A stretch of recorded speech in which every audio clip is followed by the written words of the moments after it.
ഡിപ്പാർട്ട്മെന്റിനെ അപമാനിച്ചാരാണ്? Police പുല്ലാണെന്ന് പറഞ്ഞാരാണ്?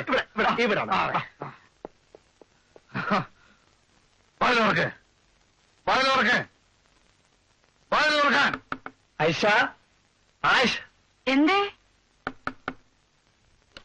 ഇങ്ങോട്ട് ഇറങ്ങിയേക്ക്. ഇങ്ങോട്ട് ഇറങ്ങിയേക്കാൻ. നിങ്ങളാണോ പോലീസ് പുല്ലാണെന്ന് പറഞ്ഞത്? നിങ്ങളാണോ പോലീസ് പുല്ലാണെന്ന് പറഞ്ഞത്?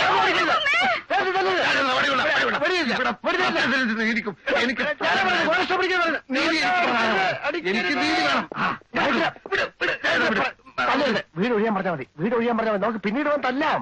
അപ്പൊ എനിക്ക് ടൈം ഉണ്ടാവില്ല, എനിക്ക് ഇപ്പൊ തല്ലണം.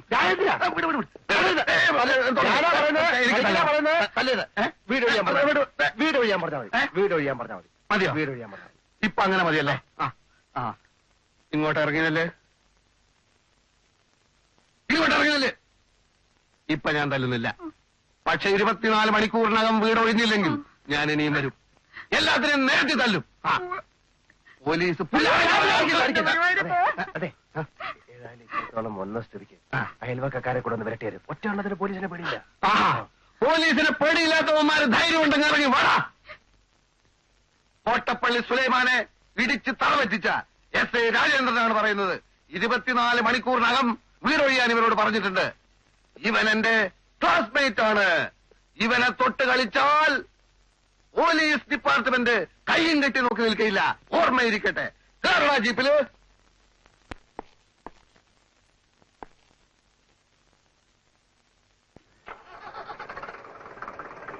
എല്ലാവന്മാരെയും അടുത്ത പ്രാവശ്യം വീണ്ടും ഞാൻ പാഠം പഠിപ്പിക്കും. തല്ലെനിക്ക് പുത്തരിയല്ല, എല്ലാറ്റിനെയും തല്ലും.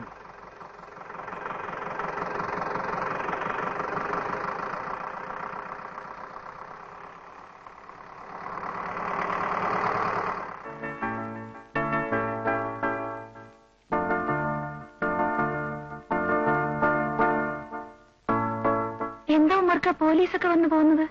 എനിക്കതിനാ പിടിയിട്ടാത്തതെന്ന്. ഞാൻ അനുജന്റെ കത്തും ദുബായ് നളിയന്റെ ഡ്രാഫ്റ്റും കൂടി വന്നിട്ട് റെഫർ ചെയ്ത് ഉറങ്ങിപ്പോയി.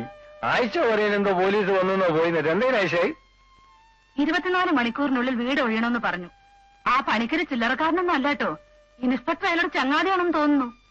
എന്ത് ചങ്ങാതി? ഞാൻ ഉറങ്ങിയത് ഭാഗ്യമായെന്ന് വെച്ചോ? അല്ലെങ്കിൽ ഇൻസ്പെക്ടർ മണിക്കരെല്ലാം കൂടി നിങ്ങളൊന്നും മിണ്ടാതിരിക്കുന്നുണ്ടോ?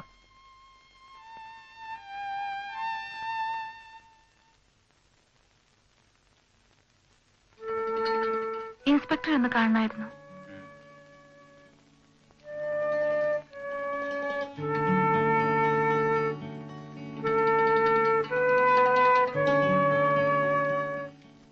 ചെല്ലു.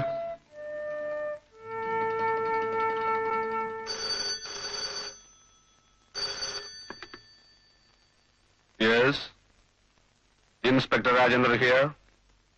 അതെ, ശരിയാണ്. തല്ലിയതും ശരിയാണ്. കുറ്റവാളികളെ കെട്ടിപ്പിടിച്ച് ഒരു ഉമ്മ കൊടുക്കാൻ ഇൻസ്പെക്ടർ രാജേന്ദ്രൻ ശീലിച്ചിട്ടില്ല. അതെ അതെ, നിങ്ങൾ ഭരണകക്ഷിയോ പ്രതിപക്ഷമോ എന്നുള്ളതല്ല ഇവിടുത്തെ പ്രശ്നം. പ്രതി കുറ്റം ചെയ്തിട്ടുണ്ടോ എന്നുള്ളതാണ്. അതെ അതെ, എനിക്ക് ഭയമില്ല. സത്യത്തിന് വേണ്ടിയാണ് ഞാൻ നിലകൊള്ളുന്നത്. നീതി നടപ്പാക്കാൻ വേണ്ടിയാണ് ഞാൻ ഈ കാക്കി കുപ്പായിട്ടത്. ഇല്ല, ഒരു വിട്ടുവീഴ്ചയുമില്ല. യെസ്, ഇരിക്കൂ. എന്താണ്? അവിവേകമാണെങ്കിൽ പൊറുക്കണം. ഇല്ല, അവിവേകം പൊറുക്കുകയില്ല. സാറ് ഇപ്പൊ ഫോണിൽ പറഞ്ഞതൊക്കെ സത്യമാണെങ്കിൽ എനിക്ക് പേടിക്കാനില്ല. ഫോണിൽ പറഞ്ഞതോ? അതെ, സാറ് സത്യത്തിനും നീതിക്കും വേണ്ടി നിലകൊള്ളുന്നു എന്ന് പറഞ്ഞല്ലോ. പറഞ്ഞു സത്യമാണ്. കോട്ടപ്പള്ളി സുലൈമാൻ എന്ന കേടിയെ ഒതുക്കിയത് ഞാനാണ്. അപ്പോ എനിക്ക് നീതി കിട്ടും അല്ലേ? നിങ്ങൾക്ക് മാത്രമല്ല, എല്ലാവർക്കും ഇവിടെ നീതി കിട്ടും. ഞങ്ങൾ 9 കൊല്ലമായി വാടകയ്ക്ക് താമസിക്കുന്ന വീട്ടിൽ നിന്ന് പെട്ടെന്ന് ഒരാൾ ഇറക്കി വിടാൻ വന്നാൽ സാർ അയാൾക്ക് കൂട്ടു നിൽക്കൂ? ആരാണ് നിങ്ങൾ? ഞാൻ മീര. എന്റെ അമ്മ പേടിച്ച് പനിച്ചു കിടക്ക. സാറാ പണിക്കരുടെ കൂടെ വീട്ടിൽ വന്നില്ലേ? ഓഹോ, നിങ്ങളാണോ അഹങ്കാരി? സാർ പൈസേ വാടക കൊടുക്കാതെ അയാളുടെ വീട്ടിൽ കയറി താമസിച്ചിട്ട് ഇവിടെ നീതിക്ക് വന്നേക്കുന്നു. വാടക കൊടുത്തില്ലെന്നോ? ഈ മാസം വരെ വാടക അയച്ചതിന്റെ റെസിപ്റ്റ് എന്റെ കയ്യിലുണ്ട് സാർ. ആര് പറഞ്ഞു? ഞാനല്ലേ സാർ അയച്ചത്. സത്യസന്ധനായ സാറിനെ ആ പണിക്കര് പറഞ്ഞു പറ്റിച്ചതാണ്. നോ, പണിക്കരൻ സുഹൃത്താണ്. അങ്ങോട്ട് നോക്കല സാറെ ചായ ഷാപ്പിൽ തല്ലുണ്ടാക്കിയാൻ.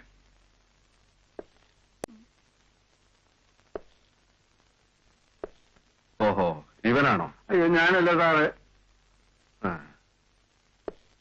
അയ്യോ,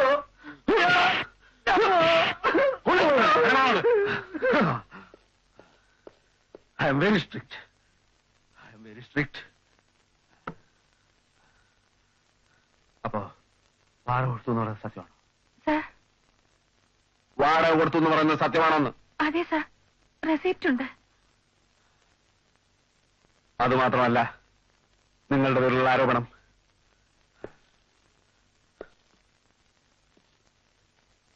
പോലീസ് പുല്ലാണെന്നും സബ് ഇൻസ്പെക്ടർ, അതായത് ഞാൻ, ഒരു കിഴങ്ങനാണെന്നും നിങ്ങൾ പറഞ്ഞില്ലേ?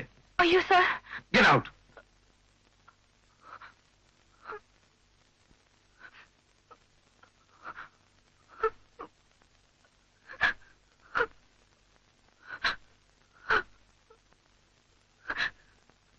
എന്തിനാണ് സാർ സാറ് കിഴങ്ങനാണെന്ന് ഞാൻ പറയുന്നത്?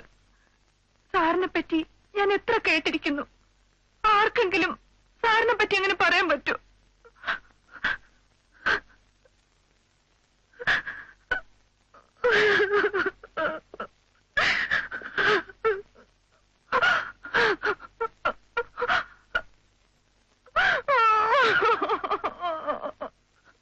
വാടക കൊടുത്തില്ലെങ്കിൽ ഞങ്ങളെ ഇറക്കി വിട്ടോട്ടെ.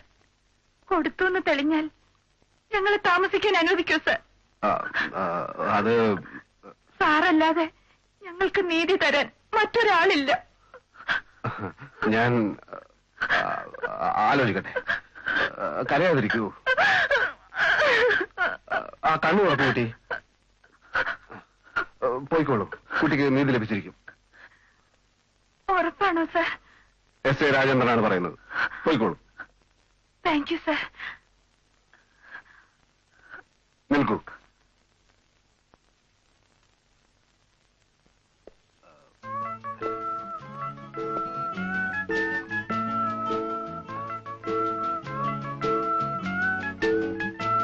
പോയിക്കോളൂ.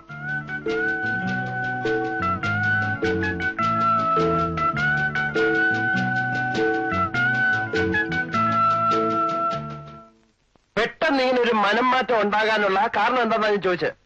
അവര് വാടക തരാറില്ലെന്ന് നീ നുണ പറഞ്ഞതല്ലേ? എന്നാരും പറഞ്ഞു? ഞാൻ പോലീസിനെ വിട്ട് അന്വേഷിപ്പിച്ചു. പോലീസിനെ വിട്ട് അന്വേഷിപ്പിക്കാൻ ഞാൻ പറഞ്ഞോ? ഇല്ലല്ലോ. നീ പറഞ്ഞതുപോലെ ചെയ്യാൻ പോലീസുകാരും നിന്റെ കൂലിക്കാരോ? പോലീസുകാരെ അവരെ അധിക്ഷേപിച്ചോ? ഞാൻ വിശ്വസിക്കുന്നില്ല. ആഹാ, ആ, നിനക്ക് അവര് കൈക്കൂലി തന്നു അല്ലേ? ഗോപാലകൃഷ്ണ, കൈക്കൂലി എന്ന വാക്ക് തന്നെ എനിക്ക് അലർജിയാണ്. എന്തിനാ നിർത്തിയത്? തല്ലടാ, തല്ലടാ, ഒരു പ്രാണ സുഹൃത്തിന്റെ മോന്തികൾ തല്ലടാ. സ്നേഹത്തെക്കാൾ വലുതാടാ എനിക്ക് സത്യവും നീതിയും. ഒന്നോ കേട്ടോ ഗോപാലകൃഷ്ണ,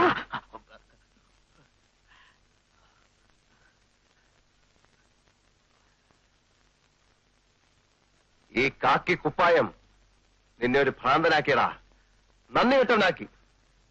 രാജേന്ദ്ര, സ്കൂളിൽ പഠിച്ചുകൊണ്ടിരുന്ന കാലത്ത് നിനക്ക് എത്ര പ്രാവശ്യം ഞാൻ ചോറ് വാങ്ങിച്ചു തന്നിട്ടുണ്ടടാ. വെട്ടി ഉരുട്ടി ഉരുട്ടി വിഴുങ്ങിയതൊക്കെ നീ മറന്നു വേണോടാ. നീ അല്പനാണ്. നീ ശപ്പനാണ്. പോടാ. നീ വലിയ എസ് ഐ ആണെന്ന് ഞാൻ നോക്കൂല. അടിച്ച് നിന്റെ മൂന്നയുടെ ഷേപ്പ് ഞാൻ മാറ്റും. നിന്റെ സഹായിക്ക് വേണ്ടടാ. നീ കോട്ടപ്പള്ളി സുരവേനെ വേണ്ട പാക്കിയാണല്ലോ. നീ ധൈര്യം കൊണ്ട് എന്നോട് കളിച്ചു നോക്ക്. ഉണ്ട ചോറിന് നന്ദി കാണിക്കാത്ത കൊണാപ്പൻ.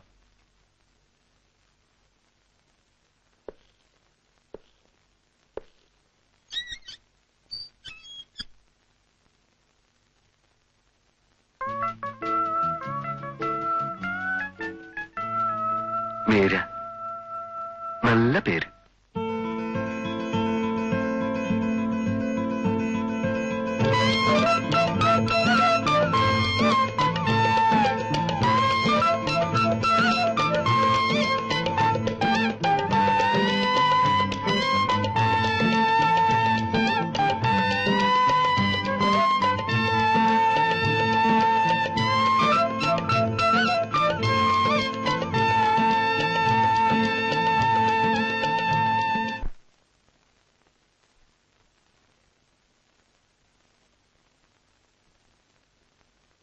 വാടകക്കാർ അവിടെ താമസിക്കാൻ തുടങ്ങിയിട്ട് ഇപ്പൊ എത്ര വർഷമായി?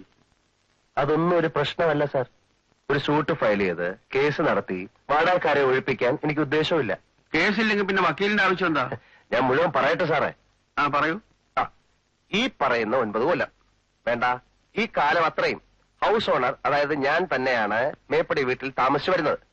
ഈയിടെയായി വീട്ടുടമസ്ഥനെ ശല്യപ്പെടുത്തിയും ഭീഷണിപ്പെടുത്തിയും ചില കക്ഷികൾ വീട് കയ്യേറാൻ ശ്രമിച്ചുകൊണ്ടിരിക്കുന്നതിനാൽ അടിയന്തരമായി ഒരു ഉത്തരവ് മുഖേന ഈ കക്ഷികളിൽ നിന്നും വീട്ടുടമസ്ഥനായ ഗോപാലകൃഷ്ണ പണിക്കരെ സംരക്ഷിച്ചുകൊള്ളാൻ താഴ്മയായി അപേക്ഷിച്ചുകൊള്ളുന്നു.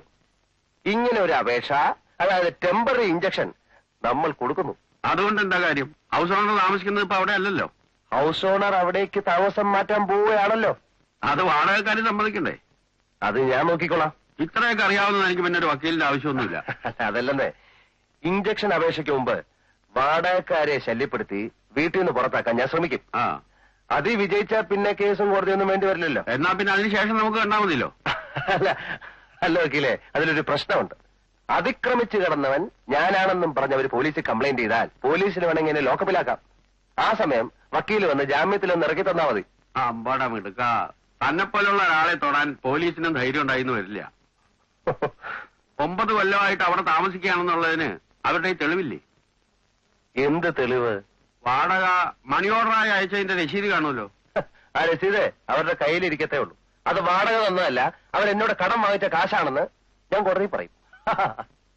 എണീക്കടോ, ഏ എണീക്കടോ, എണീക്കാൻ.